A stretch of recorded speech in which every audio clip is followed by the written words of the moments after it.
Welcome to Talk, Talent Acquisition Leadership Keynotes. For those who are not familiar, the purpose of Talk is to elevate, enable, and empower TA professionals to be more effective in their role and to really elevate the profession and have some fun at the same time.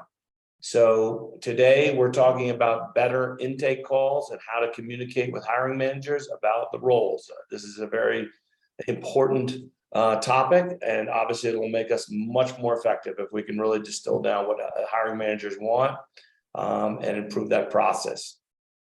So before we get started, I do want to take 1 second, to review the Talk platform for those of you who are new. For those of you who are new, there's lots of functionality. We are literally investing very significant resources to constantly making the site better. So feel free to give us feedback. You can give us feedback in this little blue bubble down here if you want other features or other things. But in the meantime, just so you know, obviously we're doing events. We're doing roundtables every week, but very importantly, this is an event management tool. We really want you all to create your own events. There's lots of fun events happening. I've been to a number of them, happy hours in Ohio and Columbus, Cincinnati, Philadelphia. You can see the venues here. They're really fun. I've done a bunch of them in other cities, but you can create your own events. You can do lunch and learns. If you have a venue, you can do a happy hour. And very importantly, you can invite in a vendor to sponsor an event. Believe me, they'll come pick the fanciest place in town and have a fun collaboration and interesting discussion. So there's a forum, obviously, where you can have private conversations with other TA leaders. There's the ability to run polls. There's a wealth of information, the polling, the member directory. Also, there's a vendor directory. Please go in and rate your vendors. It's really important. This is creating a ton of value. And then the last area is we've created recently an agency directory. There's about 3,000 agencies that have signed up. If you only use agencies occasionally, it's a great place to go in and use structured data, searching by industry, functional role, diversity, whatever. You can view those agencies and see not only information about them, but you can see their ratings. They're being rated by companies and by candidates. So you can really, and then you can engage with them directly. So take a look at that, give us feedback. But in the meantime, let me get back to the show. Okay, so today, better intake calls. The rules of the road, as you all know, or those of you who've been to these roundtables before, get engaged. These are not passive discussions. Turn on your camera, please, and really let's talk about the challenges, what works, what doesn't work, and how we can, dream solution, how we can make the intake calls more effective. So I'm going to turn it over to Norm, and we're going to start the call. Yeah, hey everyone. I thought probably a good way to start this was to go in order of, let's look at our challenges first. And so, I'm going to throw it out to you all to name what are some of your challenges and intakes and hiring manager communication in general. And maybe we've got some answers for you from the community. And then this is a topic that's been discussed a lot in the forums on Talks. So we do have some resources that other people have posted over the last couple of years, and I thought that there were some decent intake forms and some questions, and so we can kind of run through some of those together, pick them apart, see what we like, what we don't like. All right, so why don't we start first with some of the challenges? What does anybody want to shout out? What they're having difficulties with, and maybe some people have some answers for you.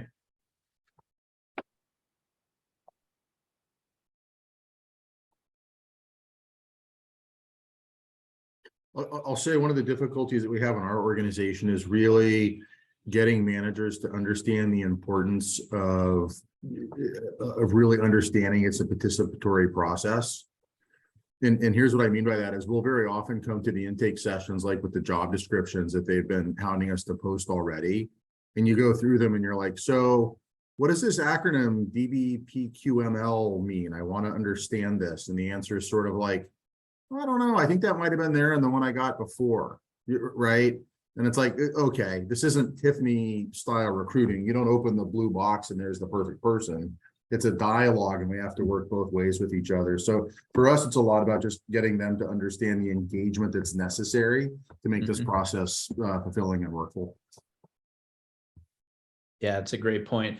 Something that I came across that I think is actually pretty interesting is this LinkedIn hiring guide. I'm going to put it in the chat here. Oh, cool. Thank you, Norm. Yeah. So this is, I mean, you don't have to click into it now, but actually, why don't I share my screen and I'll just show it live here. Give me 1 second. Okay. Yeah. So this is a pretty good LinkedIn hiring guide, right? And it's got all the roles that you could, be hiring. Of course, it's not an exhaustive list, but let's say you're looking to hire a data engineer. And so, there's some things to think about, in hiring. You probably skip the getting started part, but you can go to the job description and it's got things that would typically be found in a job description for that role. And then it's got some interview questions. And, I like this because it's not only got it's got it broken down into like what hard skills should you be looking for, behavioral intelligence, soft skills. And then not only what question you should ask, hey, what scale of data have you worked with in the past, why this is important, and then what you should be listening for. And I think this is an interesting thing that you can present to the hiring managers. To get them to think about the job descriptions, get them to think about the interview questions. Like you said, they might be looking at something that was written 5 years ago. Hey, take 5 minutes and look through this. And, are we missing anything? Are we not? And, it might make them think a little bit harder about what they're actually putting in the job description, what they're actually looking for. So, I don't know if you all would find this useful, but I thought it was a decent resource. And of course, it's gonna be a high level thing. It's not going to drill into exactly what your organization needs, but it's something to get them thinking, I think. Yeah, it's kind of a cool tool. Thank you. Yeah, sure. Yeah, it's got 100 jobs on there in different roles. So yeah, it's worth taking a look at. Cool. Does anybody else have anything else for Troy? Thoughts on how you get more engagement in the process and get them actually thinking about the role rather than just, pushing stuff out to you? Yeah, I think one thing that I typically do, especially when I have my kickoff call, in order to kind of get engagement as well, is also kind of have them give me their elevator pitch on the role. Because as I'm talking to candidates externally in the market, I want to also get them excited, but help me understand what makes this role so exciting, the impact that it's going to have. Then that's really kind of gets them thinking about all of these great things. It gets them to tell me about their team. It gets me to tell them about the structure, kind of what a day in the life looks like. So really kind of having them engage really just on what the role is to begin with, which then really kind of gets the ball rolling for me. And then, I kind of just kind of take it from there. But if I can get them excited, I typically start to get a little bit more engagement. I mean, sometimes some roles aren't exciting, but that's kind of the nature of the business. But I have them kind of pitch the role to me so that I can get some really good nuggets and talk track on how I'm going to pitch it to the candidates. And I kind of remind them of that too. Like, hey, I'm going to have to break this role down to a candidate that doesn't work here. So help me understand what some of this in this job description really means and kind of what is the work that they're really doing and what's the impact that they have. Yeah, that's awesome, Courtney. There's a couple of things in there that you said, and I think they're kind of driving in the same direction. Well, one, you didn't call it an intake call. I think you called it a kickoff call, right?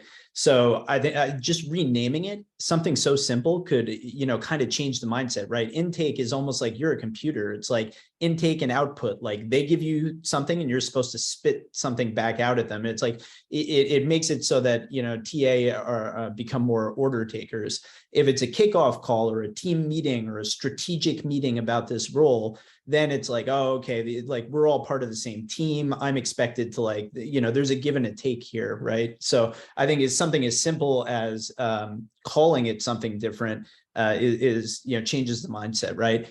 And then something else you said that I thought was awesome is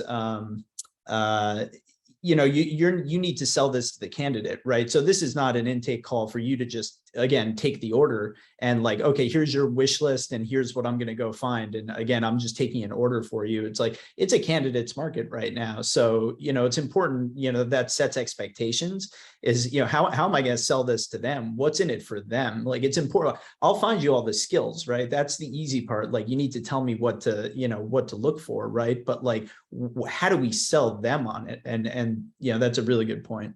So. Cool. And any other thoughts on either what Troy or Courtney said? Yeah, we've been, as a way of kind of forcing engagement for our managers, but it's one you do have to be careful and make sure it's the right manager. We've been using a tool called Hone It. It started off as an interview platform for scheduling, and they've added like a video feature. So we've slowly started getting some of our managers doing, as a part of the kickoff call, I'll do an interview with them. I'll give them the questions, and it will record them answering the questions. And then that way they're kind of pitching to the candidate. They give that elevator pitch. They explain why you'd want to work with them, what their team does on a day-to-day basis. So it's like a video job description in effect. The barrier or the problem we had with that is obviously some managers just don't feel comfortable doing it. That's not a problem. We'll stick to the old ways. But it's a great way of getting them to do the onboarding, because you can then use the data from the video as a part of your kickoff call. But you also, I suppose delicately I can put it, I know what managers at my company will perform well on video, and it can be a little bit awkward if someone's like, oh, I saw that this manager did this awesome video, can I do one, and can I pitch it? It's like, well, we can try, but we'll have to let's put it together, and then I'll let you evaluate if you're happy for this to be released to the general public and you're happy to share it. But yeah, we found it, we still do the standard kickoff call. We'll still go through the core competencies, the behaviors we're looking for, the elevator pitch. And then probably 1 in 3 at the moment, we're getting to do kind of this a video that they then actually pitch the role themselves as well. And yeah, it's been very useful. We're still just figuring out exactly where it fits into our process. That's great. What was the name of that tool? Could you, if it's not too much trouble, throw it in the chat for folks? Yeah, give me 1 second. I was trying to find an example, but then I don't know if my candidates or managers would like me just throwing out a video. Give me 1 second. I mean, the tool is called Hone It. I'm not sure on the website. Hang on 1 second. It is just honeit.com actually. Cool. Awesome. Is anybody else using a Hone It or anything like that? Our team actually uses, well, we have we just do a survey with our managers up front, especially if it's a manager we haven't worked with in the past. We'll send them a survey of questions that they can work on their own time, because sometimes in a meeting they don't have time to sit there and chat with us for a long time. We do call it a recruiting strategy meeting. And so instead of intake, because like you said, I agree, it's intake sounds like an order taker, and we want to be sitting at the table with them and partnering with the business and making sure that they know we're here for them, and we're working together with them on the position to try and fill it as quickly as possible. We also bring in our sourcer. We have a sourcing function now that just started, and we bring in our sourcer. He actually comes with some candidates to show the managers, kind of see, okay, this is a wide, this is a wide view of the pool.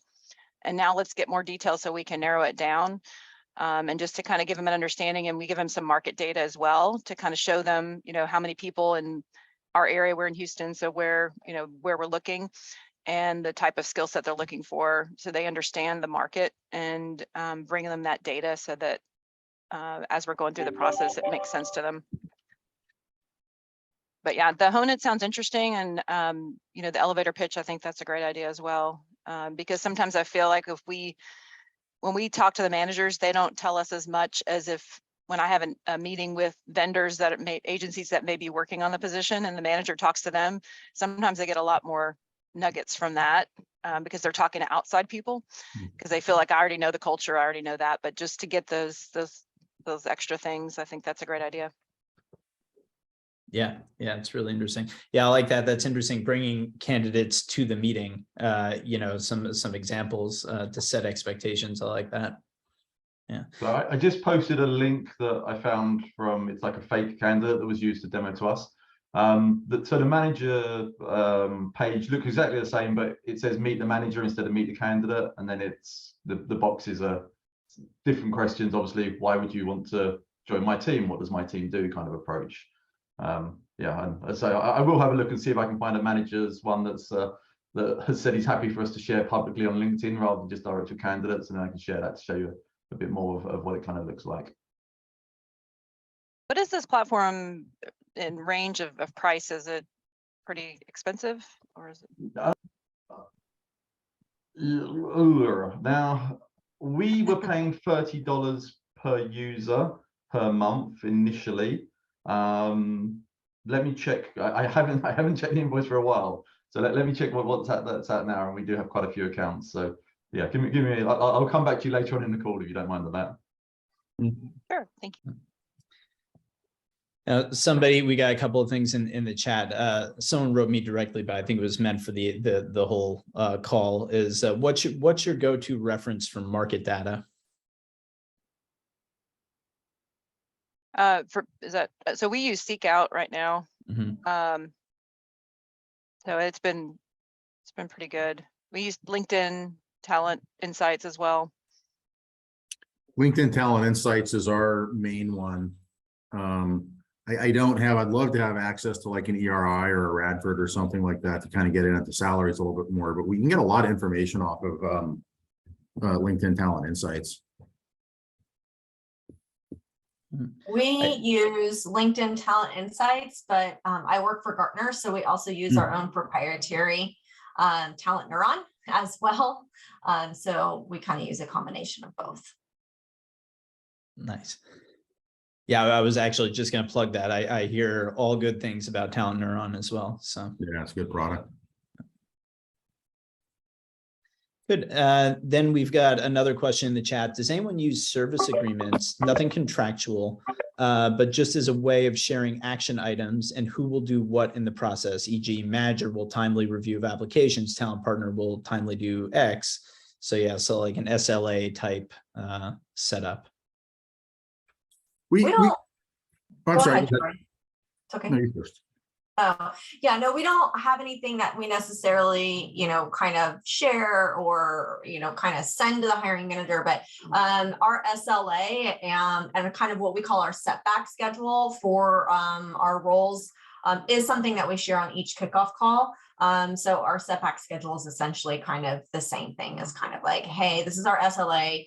You can expect to get candidates in 2 weeks, and that, within 2 weeks, because the first week we're doing this, the second week we're doing this, and then the third week we expect this. And so it's kind of like an SLA of saying like, hey, here's kind of the timeline, and here's kind of what the process looks like, and here's where you're in the process. And so it kind of, but it's not something like we have them sign or necessarily something we share via email. It's something that our recruiters simply kind of speak to on the kickoff. We actually do that.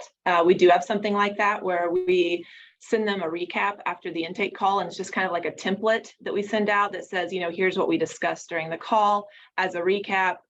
Please let me know if anything's incorrect, first of all, so we've got that in writing. And it also says, as a recap, here are the things I'm going to do, which includes, I don't have it memorized, but something like, I'm going to source for candidates. I'm going to contact you weekly with some updates. And then, what we need from you is your commitment to respond within 24 to 48 hours, any candidates we send you for submittal for interview, as well as feedback, after any interviews have taken place. And then we also have some links at the bottom, that are just kind of reminders. Don't forget to post your job on LinkedIn. Here's how to do it. And here's a link to your job, that sort of thing. So this is Suzanne Matarese. We do have SLAs. I put them in place, it's probably been about 4 years ago. And it's kind of by business group. That's kind of the way we're structured. And I have to say, it's really, I think, beneficial because it really lays out like what our commitment is to them. And then I also included in the document kind of a responsibility matrix. So it tells who's responsible for what, which, it seems like it would be intuitive, but a lot of times it's not. And then we don't go over all the details during our strategy meeting when we launch a new search, but we do go over, what we're committing to do and then what we're asking of them. So for example, in this market, if you can't give us feedback within 24 hours about your interest in a candidate, like we're just not going to be able to move forward quickly enough, because in this market, so we try to give them as much information as we can up front, let them know we're committed and try and get their commitment. One of the issues that we have consistently is we schedule the next interview kind of at the end of that first call. So while our recruiters still have the candidate on the phone at the end of the call, 99% of the time they know whether they should move forward or not. And so we say, okay, our recruiter is gonna open your calendar at the end of that call and schedule the next meeting, because we don't want to lose time. And please make sure your calendar is up to date. And that's kind of our biggest issue right now with moving forward, because they forget to block it because they're traveling or some reason. But the strategy meeting for us, I would say, is really important, just to kind of, what everybody said, right? Try and get as much information as we can, and then really talk about the commitment. And we also talked a little bit about D&I as well. And interested to hear everybody's ideas.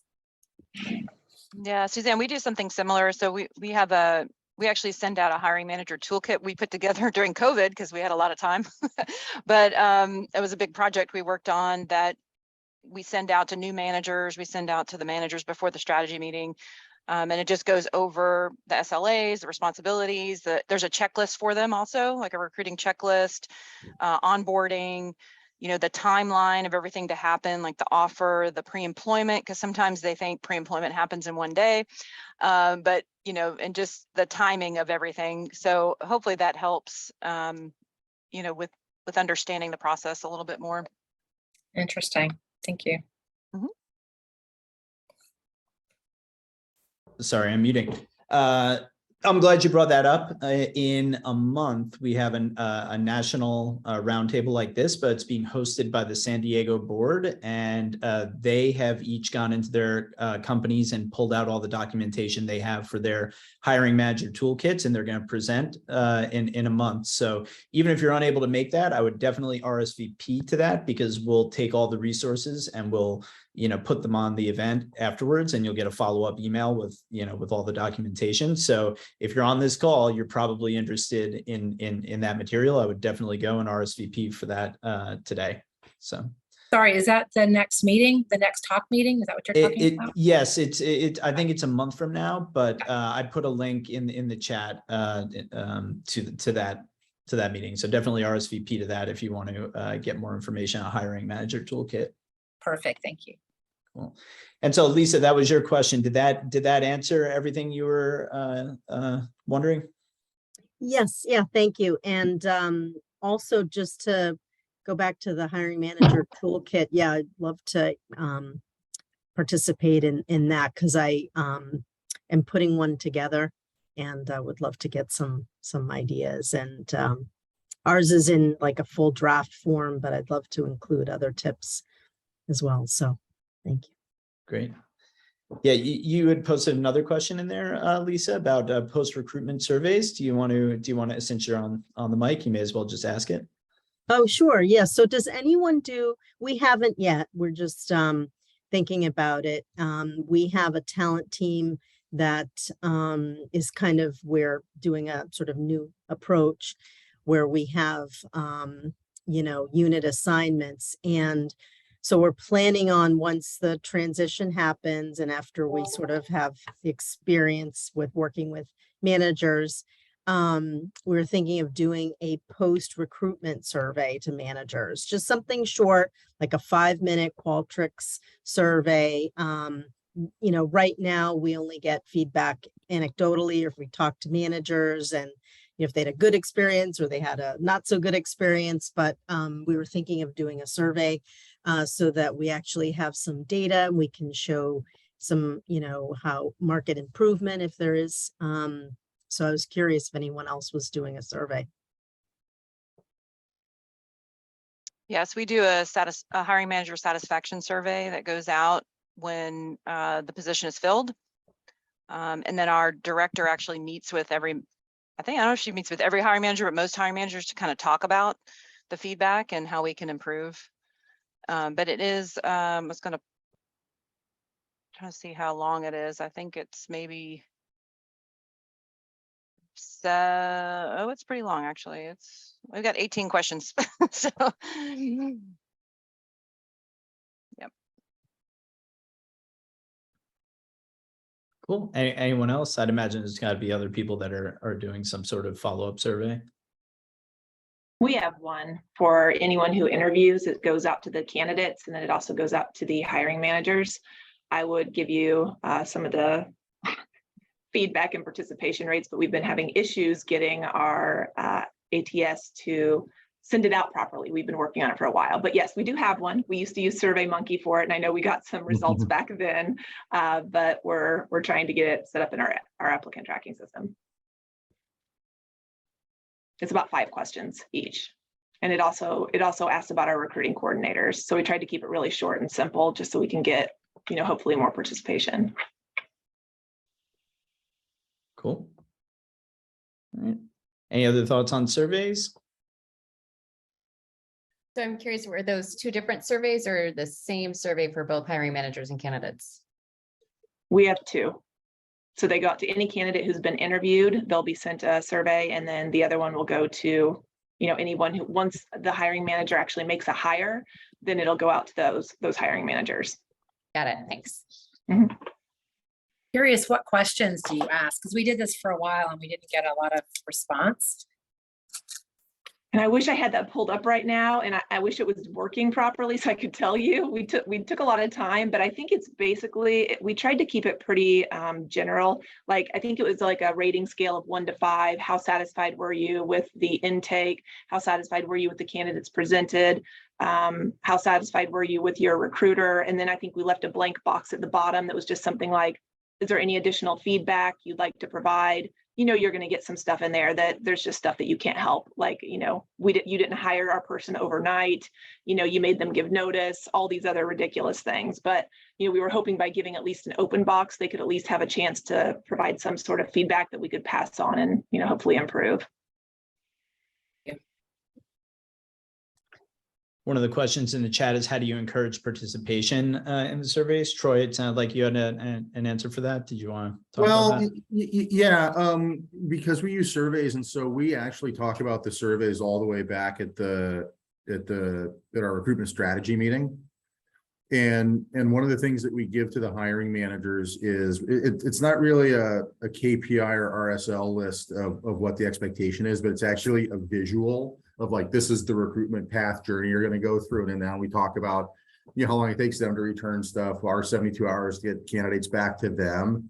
And like on that is the survey as like a guidepost. So there's an expectation set that the survey at the end of it's part of the deal.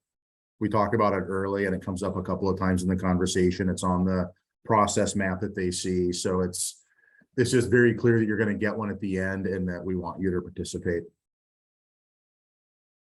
Yep. Yeah, it's good. Does anybody else have an incentive that gets them filling those out? Tie it to performance, department level and individual level, hiring manager and candidate experience. That's actually what we did as well. We actually rolled it out and we're going to be doing it quarterly, and it's tied to recruiter performance. So it's something that we're able to discuss in their performance reviews, and they have a goal, like a score goal that we gave them. We made it 3.75. We wanted it to be 5, but we wanted it to also be attainable. So we rolled it out this quarter. We actually got a high response level, I think, because the 2 managers, we've got a team of 11. We went out to all of the leaders and let them know this is actually going to be tied to the performance reviews for the recruiters at the end of the year. So it's imperative that you get this completed for us. And I think just giving them the why, as opposed to like, oh, here's another survey to fill out, help them understand that this would be tied directly to performance. So that we've actually had a really good outturn on that. And we're currently also working on candidate surveys. We haven't gotten that far yet, but the hiring manager one has gone well. I love that. Give them the why. I'm gonna write that down and use that. That's my nugget for today. I love it.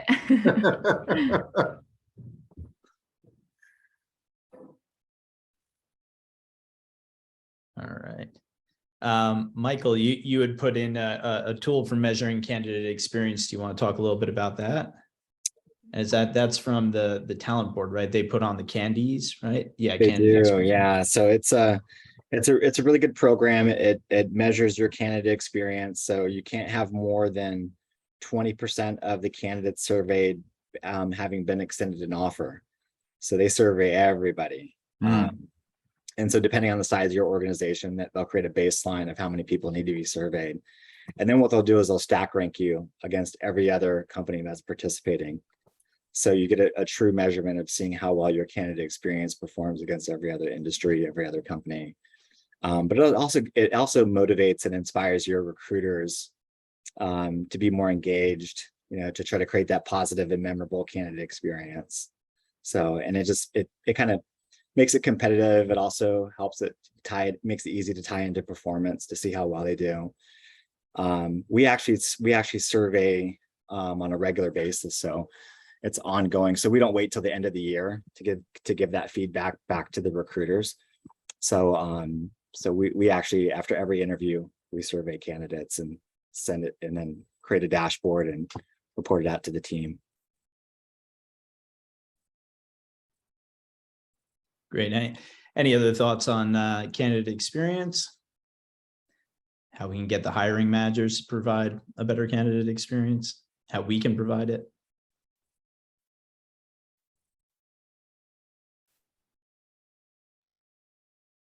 Cool. All right. What about other challenges? Who else is running into issues?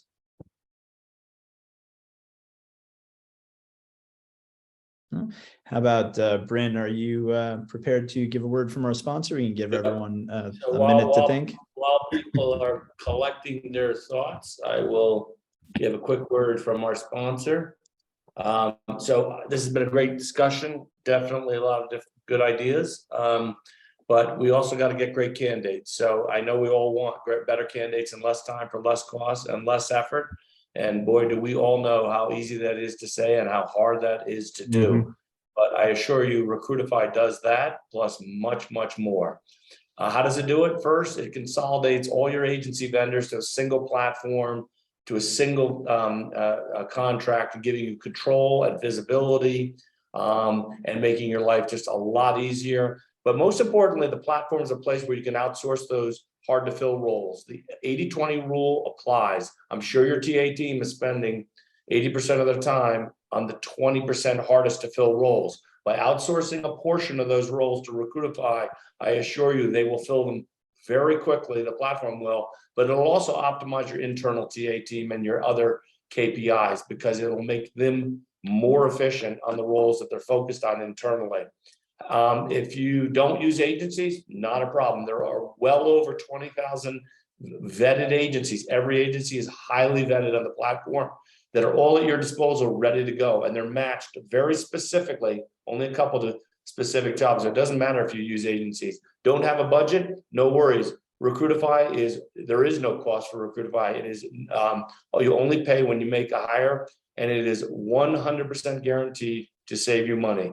Community, when a job goes out, it's matched to typically a couple of your current agencies, and a couple from the community. Community rates are significantly lower, and the community is filling about 50%, almost 50% of the roles, guaranteeing savings. Don't want more systems? Recruitify is a system consolidator. We all kind of forget we're using, spreadsheets, Word documents, text, phone, email, and other methods to manage all the interactions that are happening with agencies and hiring managers and candidates. Recruitify consolidates all that to a single platform, making it a lot easier, giving more control, visibility, and really making it more efficient for you, for the agencies, for the hiring managers. So give it a shot. You can go to recruitify.com to learn more about the platform. You can also go to the Talk platform to see reviews, not only about Recruitify, but also about other vendors. So check it out. I'll turn it back to Norm. All right, beautiful. Thank you so much. All right, so any thoughts on a question for the group? Otherwise, I guess I have a question. I don't know. I don't think we've addressed diversity at this point. Is there anything specific that you're talking to the hiring manager about diversity, or even collaborating about what the process will be from an inclusive standpoint? You know, are we going to have an inclusive recruitment process, meaning like a diverse panel interview, or I don't know. You tell me how does diversity play into the conversation?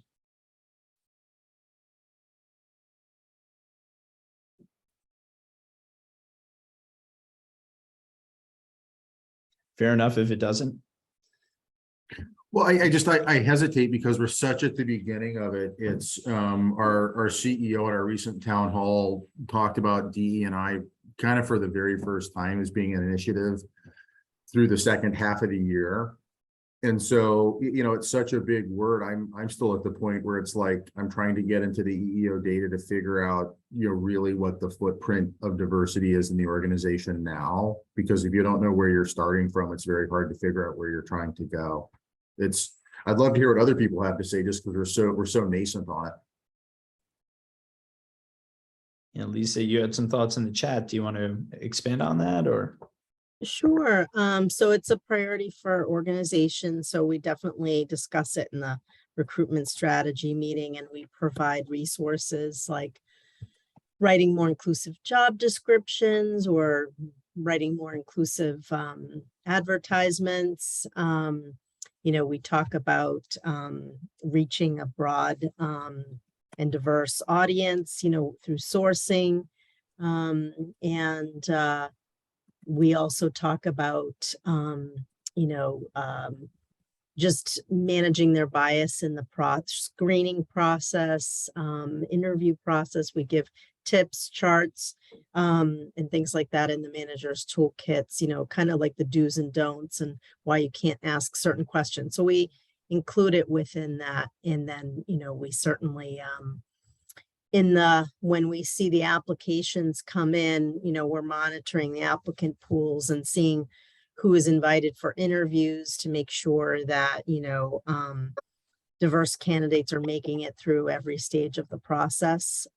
So that's what we're doing now, but we can always, always welcome any other ideas. If that's helpful. Yeah, tremendously helpful. Then Danielle also puts in, I think this is probably something that a lot of you are doing, is bias training. Are others doing that? Highlight biases that show up in interviews. Danielle, do you want to comment on that, or?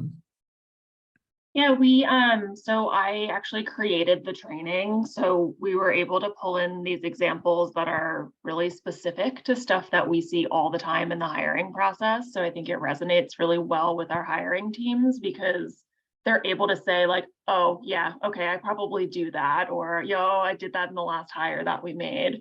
And it's all done virtually. So, very, not like in your face. I'm not, necessarily making them raise their hand or anything, but it's very kind of introspective. And it seemed to have a really big impact. We've had a lot of hiring managers reference it as we're going through feedback conversations live. Like, oh, I wonder why I'm thinking that, or you know what, I probably would have said this, but now that you're in my head, I'm going to change my feedback a little bit. So I think just making it as applicable as possible to what that hiring manager is actually going through is one of the key things to actually making that stick.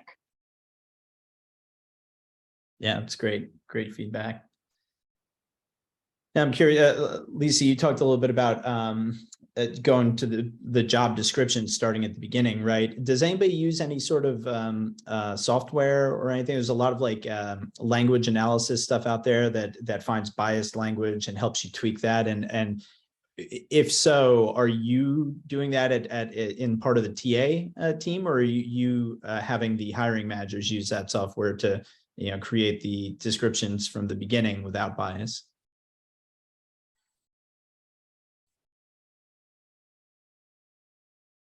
No, but nobody using that. Well, yeah, we're using one called Textio. Yes, yeah, I've heard of that. And I like Textio because we hire nationally. And Textio will actually do the analysis, not just gender bias or masculine feminine bias or stuff like. It'll also do it regionally, and it's really interesting when you if you really want to kind of geek out on the data. The scores that you get through the platform for things in like Boston, Massachusetts are very different than what you would get in like Brownsville, Texas, for example. Right. And so it really shows you that like you have to be very prescriptive and precise in the language that you're choosing to use based on what you're trying to bring into the organization. Yeah, wow, that's interesting. Even regional differences in bias. Wow. Yeah. We rolled it out as a thing for all the managers, and the adoption was incredibly low. And so it's kind of become a tool that I think mostly is being used in HR and marketing. But it was hard to get adoption across the organization. We're currently going through, we took courses by the Career Place. I think it's the careerplace.com online, and it's like rewriting your job ads, creating job ads. So we're going through the process of changing all of our job descriptions into job ads, which are so much shorter and they don't read like a laundry list of tasks. So, we're hoping to really eliminate the bias there. As we all know, women will have to check off, generally speaking, 10 out of 10 boxes to apply, whereas men may only check off 2 or 3 and they'll still apply and often get the job. So, we're trying to make it less of like a list of things and trying to help people either select themselves for the position or not, depending on like the type of personality that would do well in the role, the type of skills that they have and things like that. So we're focused more on that. And then there's like a disclaimer at the bottom, for the actual full job description, you can write us and we can send that to you. So that's something we're working on this year. What was the technology for that, Aaron? What was the It's platform? Not the Career Place. Career Place, okay. Yeah, their Career Place. They have like some trainings. I'm trying to work on that because our job descriptions, we're a human organ transplant organization. And so every job description is like a 10,000 word long medical text. Right. And nobody's reading those anyway. It's like nobody's reading those. And that's why we just wanted to make so much shorter. Plus you can read it on your phone very quickly. And, we're hoping to get more applicants, in this age of, people being very particular about what they apply to, so we're hoping to get more diversity that way. Cool. Yeah. All good suggestions. And any other thoughts on diversity? No. Otherwise, yeah, we can open it back up. Any other challenges that you're hitting? Maybe somebody has an idea or a tool or a technology or.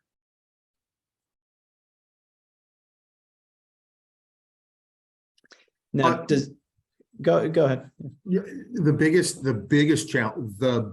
challenge that I'm running into as a TA organization here is just getting everybody to understand the criticality of time. Because my candidates right now have zero shelf life in the marketplace. And we're still trying to operate in a way that it is pretty old school in terms of like, well, if we're going to approve an offer, everybody from the guy that had the inception to the CEO needs to sign off on that. That takes 4 days or something like that. Right. We don't want to do it until the background check's done. That eats up another 5 days. And I think we're just losing candidates to it because other people are performing faster than we're performing. And so that's the biggest challenge I have, is just pushing everything along in a way that doesn't have us lose candidates because the shelf life just does not exist. Yeah, it's a big problem. Yeah, definitely. Yeah, I think just one more comment about the strategy meeting. I don't know if you guys do this, but one of the things that we go through and we cover is what is the process and who all is interviewing. Because at our organization, it seems like, we think we're ready to make the offer, and then all of a sudden, we're a global company, so so-and-so at corporate Paris has to talk to this person, and oh, by the way, they're on holiday for the next month. So we really go through that list, and a lot of times the hiring managers say during the call, I'm not sure yet, let me think about that, and then they don't think about it, right? They don't think about it until we get kind of to the stage where, okay, we need to move forward, and then they're like, oh, well, so-and-so needs to talk and they're not available. So getting that list and really saying, well, let's just take a minute to think about it now. Let's think about who needs to do this. And if, and then let's check with your manager. And then like somebody else said, we send those notes out after the meeting, and we've started copying their manager on it and making sure that, because sometimes the manager has different ideas than the hiring manager. And so that gives them an opportunity to say, oh, well, so-and-so also needs to interview, or, well, for the must-haves, like, why didn't you include, this criteria? I don't see that on here. So those are two things that we've started doing fairly recently that seem to be helping. Great. Any other thoughts? Or Eliza, you mentioned that your own policies are handicapping you you have to wait 5 days before you can hire, even if you have a good candidate, it sounds like. Yeah, and I've been trying to get management to get rid of this policy because it's one of those, preferred policies. But sometimes you already have somebody that you want to hire for that position, and then they do it to give a chance to the internal applicants or like existing employees to apply. But the hiring manager should already know if one of their employees could move up into this position, and they should go already internally and try to promote within before hiring from the outside if the person has the skills. So I feel like we waste a lot of time with this 5-day policy. So hopefully they'll remove it, because it's a best practice, but not in this market. Yeah. Right. Like it's got good intentions, but it has consequences. Okay. All right. Any other thought about expediting hires here? Increasing velocity? One of the things that we do in the intakes that we really try to impress on the managers is that we're not hiring for the person, we're hiring for the job, right? And it's an important distinction because the managers always want to see one more person. I need another comparator. I haven't seen 3. Well, there's nothing that says you have to see 3 people. We're always trying to educate our managers that we're hiring for the job. And so we find the candidate that meets the criteria and can do the role that we put down on paper. You found what you're looking for, and we need to move forward at that point. Because you're not looking for the person, you're hiring for the job. Yeah, that's a great point. And then they want to see 3 or 4 more people, but yeah.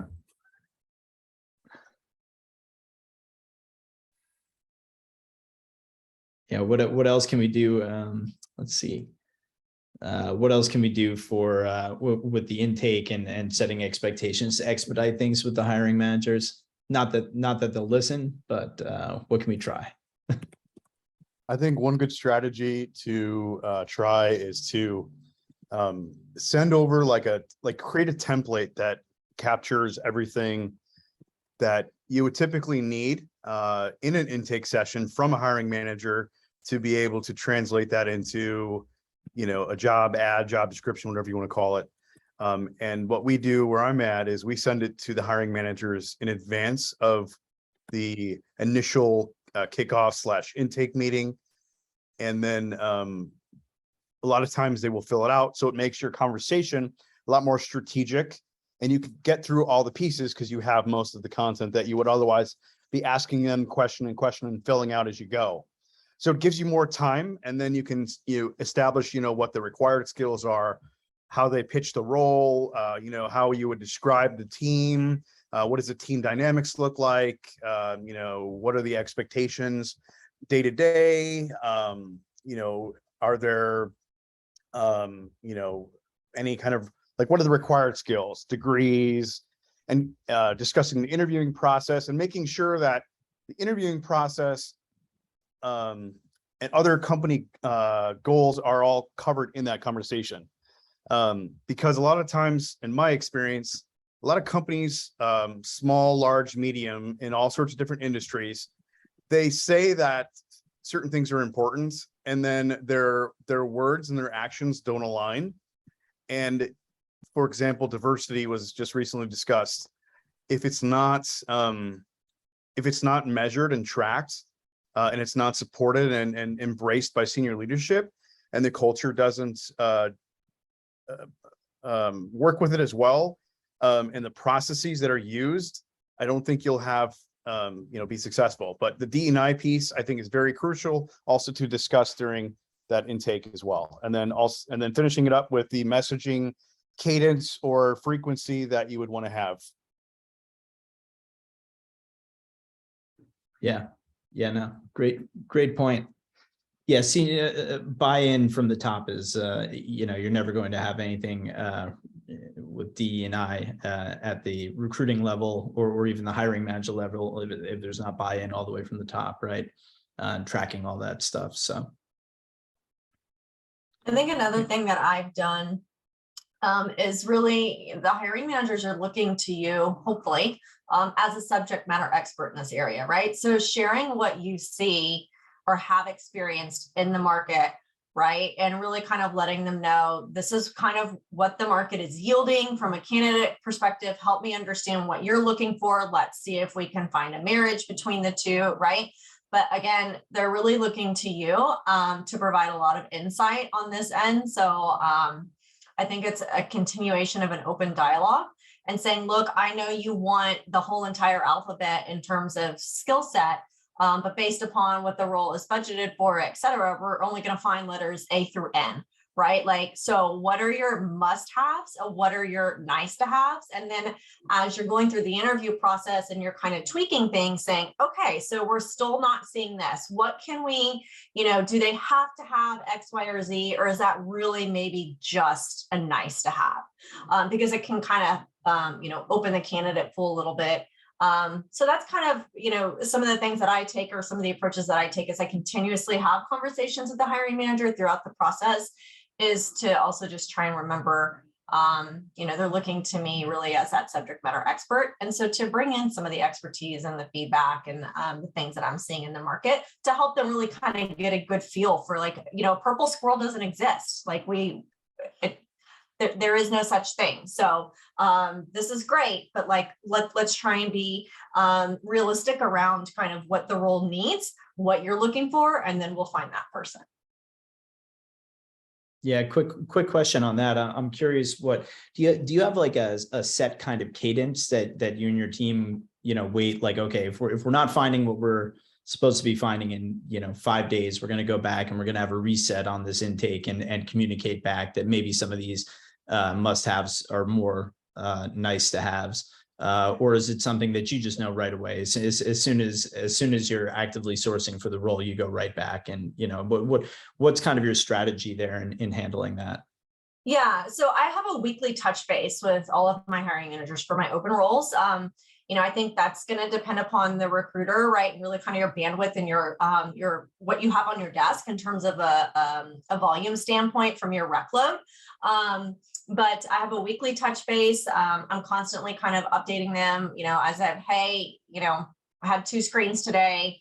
This one was good. This one wasn't. Here's kind of why, right? So that's just kind of what I do. But that's really, it starts at the intake, but also it's like, we're going to talk about this once a week.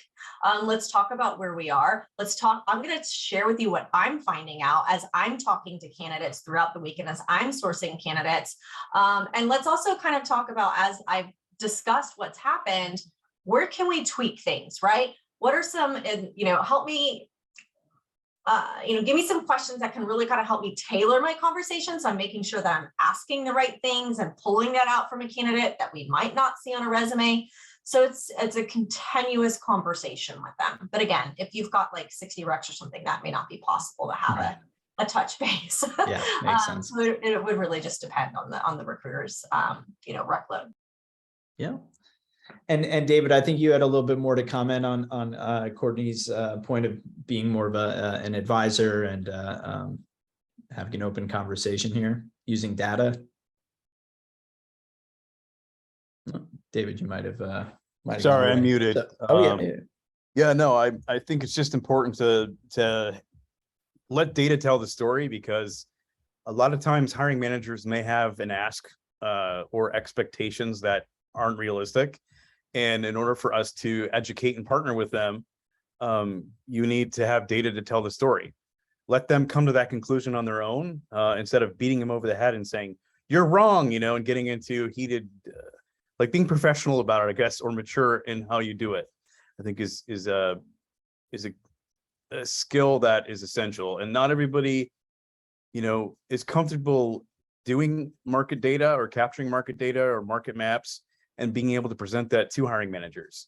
I think to truly be a partner, you have to, sometimes outright push back, tactfully, of course, and not, and be a true advisor and partner and not an order taker, quote unquote.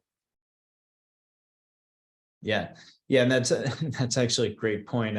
Just like a skill for managing up. I mean, I think there's something about being in management where you forget that other people have intelligent input, and they almost have to come to the conclusion on their own. And it's really a skill to make them think that they came up with the idea, even though you gave them all the tools to just put the puzzle pieces together, right?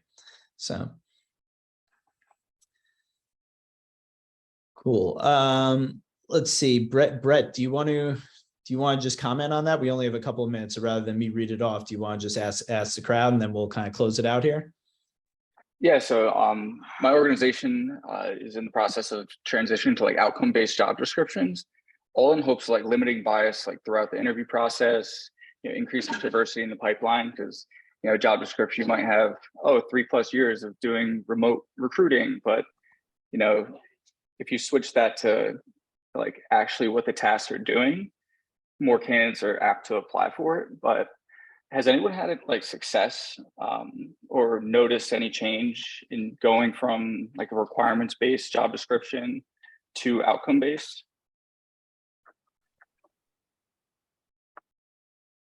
That's a good question. And any thoughts?